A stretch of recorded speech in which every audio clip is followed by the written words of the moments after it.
আচ্ছা ভাই, আপনি ঠিক কিরকম ডক্টর বলুন তো? দুদিন আগে একটা মেয়ে পেশেন্ট পার্টি হয়ে গেল, দুদিন পরে আপনি তাকে বিয়ের প্রস্তাব দিয়ে ফেললেন। মানে আপনি কি যাকেই দেখেন তাকে এরকম ভাবে বিয়ের প্রস্তাব দেন?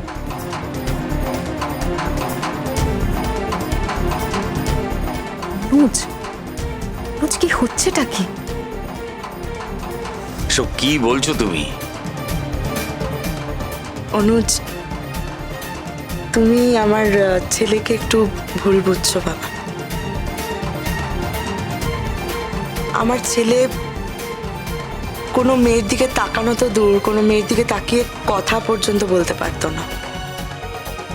ওর এতটাই বিরক্তি জন্মে গিয়েছিল মেয়েদের ওপর। তাই নাকি? আচ্ছা, তাহলে হঠাৎ করে একটা মেয়ে এসে সব বাদ ভেঙে দিল আপনার? এত ক্ষমতা ওর?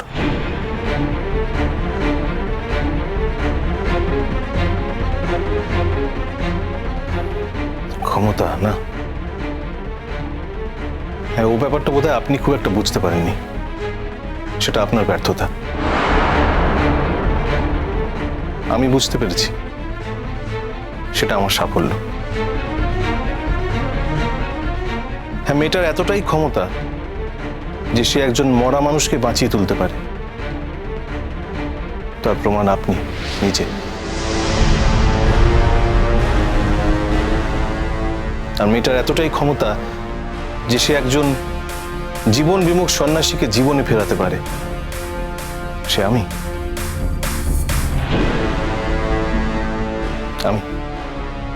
এটাই ও। হ্যাটস অফ টু গুড্ডি।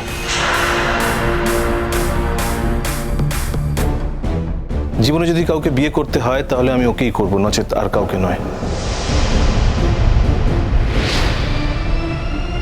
এই কথা আমি আমার মাকে বলেছিলাম, তাই আমার মা আজ আমাকে নিয়ে এখানে এসেছে। আশা করি আপনার প্রশ্নের উত্তর আপনি পেয়েছেন।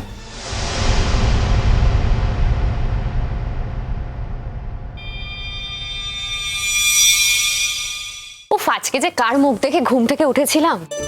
হঠাৎ মুখ দেখে ওঠার কথা হচ্ছে কেন? না না, আজকে যে প্রস্তাব এলো, মানে যেই প্রস্তাবটা ওরা দিয়ে গেল, আমি তো খুব খুশি। এত খুশি হবার কারণ? বারে একটা মেয়ের কোনো আশ্রয় নেই, কিচ্ছু নেই, বাড়ি ঘর নেই, হোস্টেলে পড়ে থাকে। এরকম একটা ভালো ছেলের সঙ্গে যদি ওর বিয়ে হয় তাহলে ওর জীবনটাই তো বেঁচে যাবে। তবে বাবা, বিয়েটা কিন্তু আমাদের বাড়ি থেকেই হবে। দাঁড়াও, বিয়ের এখনই কি? গুড্ডিকে তো রাজি হতে হবে। গুড্ডি রাজি হবে না। তুমি কি করে জানলে? তুই ভুল করছিস পিকলু। গুড্ডি নিশ্চয়ই রাজি হবে। আর বাই চান্স যদি গুড্ডি রাজি না হয় তাহলে গুড্ডিকে আমরা বোঝাবো। হ্যাঁ, নিশ্চয়ই আমরা বোঝাবো। আরে পিকলু, তোর তো খুশি হওয়া উচিত। এত ভালো একটা প্রস্তাব এসছে, তোর ভালো লাগছে না? কি এমন ছেলে, মাথা তুলে নাচছো সবাই মিলে? ডক্টর বলে কেউ মাথা কিনে নিয়েছে নাকি সবার? চ্যাটাং চ্যাটাং কথা কি হচ্ছে নাকি এই বাড়িতে? মানে এইসব নিয়ে কেন এত আলোচনা হচ্ছে? অনুজ, তুমি যে যে কথাগুলো বলতে গেছো সেই জন্য ঘুরে কথা শুনেছো। কি দরকার ছিল তোমার এই কথাগুলোকে বলার? আর তোমার কি মনে হয় গুড্ডির মত নেই? গুড্ডির মত আছে বলেই গুড্ডি ঘুরিয়ে যুধাজিৎকে এই বাড়িতে পাঠিয়েছে। আর যুধাজিৎ এখনকার ছেলে, শিক্ষিত ছেলে, ওর যথেষ্ট বুদ্ধি আছে, ওই বোকামোটা করবে না। গুড্ডির মত না থাকলে ও এখানে কখনোই আসতো না। এখানে নাকি আগে জানাবে, তারপর গুড্ডির কাছে গিয়ে বলবে। তাই কখনো হয়? এর মধ্যে নাকি গুড্ডির সঙ্গে বিয়ের কথা হয়ে গেছে। কদিন আগে তো আলাপটা হলো। তুমি কি সবাইকে শিরিনের মতন ভাবো নাকি? ঠিকই বলেছ। সবাই কি শিরিন বা মিঠি? কেউ কেউ গুড্ডির মতো হয়। তবে আমাদেরও গুড্ডির মতো মেয়েকে বুঝতে সময় লাগবে। আমিও তো তোমার মতোই ছিলাম আগে, গুড্ডিকে বুঝতে পারিনি।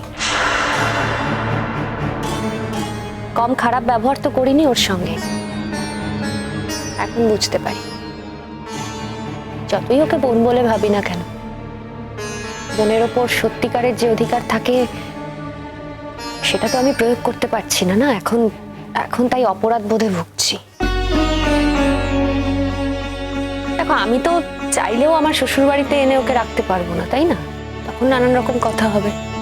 কথা যদি নাও হয় তাহলেও এমন একটা সিচুয়েশন তৈরি হবে। থাক না মিঠি, ছাড়ো না এসব কথা, বাদ দাও। উটের ওপর যদি ওই যুধাজিতের সঙ্গে গুড্ডির বিয়েটা হয় তাহলে বোধহয় আমরা সবাই খুশি হব, তাই না দিদি ভাই? না, আমি তো চাইবই, আমি খুব খুশি। আমি তো চাইবই যে আমার পিকলু আর শিরিন ওরা খুব ভালো করে সংসার করুক, দূরে যাক, ওখানে গিয়ে নিজেদের মতো শান্তিতে থাকুক। না, এই কথাটা তো সত্যি যে ওই মেয়েটি যতবার নাক গলিয়েছে ততবার তো অশান্তি হয়েছে, তাই না ওদের জীবনে? দেখো মাম্মা, মেয়েটা সবার জীবনে মাথা ঘামিয়েছে নাকি অন্যেরা ওর জীবনে মাথা ঘামিয়েছে সেটা পরের ব্যাপার। তুমি তো কোনোদিন ওর সঙ্গে ভালো ব্যবহার করোনি, তাই এই বাড়ি থেকে যদি ওর বিয়েটা হয় তাহলে অন্তত ওই কটা দিন ওর সঙ্গে একটু ভালো ব্যবহার করো। দেখতেই তো পাচ্ছ ও আর কোনোদিন এই বাড়িতে আসবে না, আর চলে যাওয়ার ব্যবস্থাটা ও নিজেই করেছে। এটা তো শিরিনের জন্য খুব ভালো একটা খবর। এই জন্য অন্তত শিরিনের ওর প্রতি কৃতজ্ঞ হওয়া উচিত, ওকে একটা ধন্যবাদ দেওয়া উচিত। কেন বলো তো মিঠিদি? মানে আমি ওকে কেন ধন্যবাদ দিতে যাব? বারে, তোমার যত অভিযোগ, যত অশান্তি সব তো ওকে ঘিরেই। ও যদি তোমার জীবন থেকে চলে যায় তাহলে তুমি খুশি হবে না? আচ্ছা মিঠিদি, তুমি কি মনে করো বলো তো? মানে গুড্ডি আমার কম্পিটিটর। আসলে কি বলতো, যে যে জায়গায় বিলং করে না তাকে সেই জায়গা থেকে মাথা তুলতে দিতে নেই, তখন মুশকিল হয়ে যায়। গুড্ডির সঙ্গে আমার ঠিক সেই মুশকিলটাই হয়েছিল, আর আমি সেই জন্যই মাঝে মাঝে ওকে ওর জায়গাটা দেখিয়ে দিই। আর অনুজকে নিয়ে আমার কিন্তু কোনো ইনসিকিউরিটি নেই। আমি অনুজকে খুব ভালো করে জানি। অনুজ ভীষণ দয়ালু একটা ছেলে, তো তাই মাঝে মাঝে গুড্ডির প্রতি বেশি দয়া দেখিয়ে ফেলে। আমার আর অনুজের মধ্যে কিন্তু কোনো আন্ডারস্ট্যান্ডিং এ কোনো ঘাটতি নেই। কোথায় গুড্ডি আর কোথায় শিরিন? কি ভাবো তোমরা যে গুড্ডি আমাকে সবসময় ডিস্টার্ব করবে?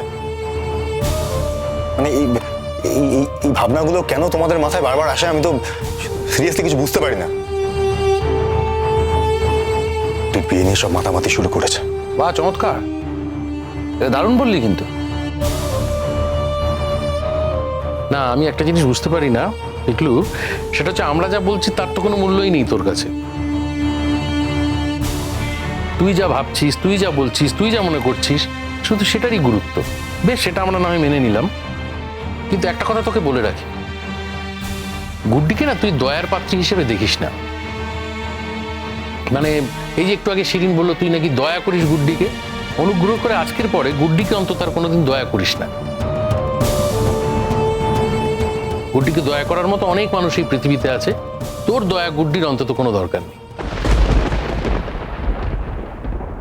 এই দেখো, এটা কি পার্টস তো ওরা এসেছিল, ওরা মনে হয় ফেলে গেছে। দেখো কাণ্ড, এই ফোন করে বলো ওদেরই পার্স তো। আর তাছাড়া কাদের হবে? আমাদের তো কারণ নয় এটা। বুঝলু, তোর নাকি এটা? দেখ ভালো করে। আমি বসিয়ে নি ওখানে, কোত্থেকে পড়বে?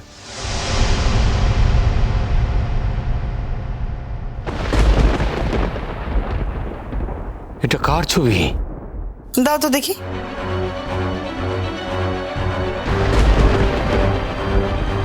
সে কি?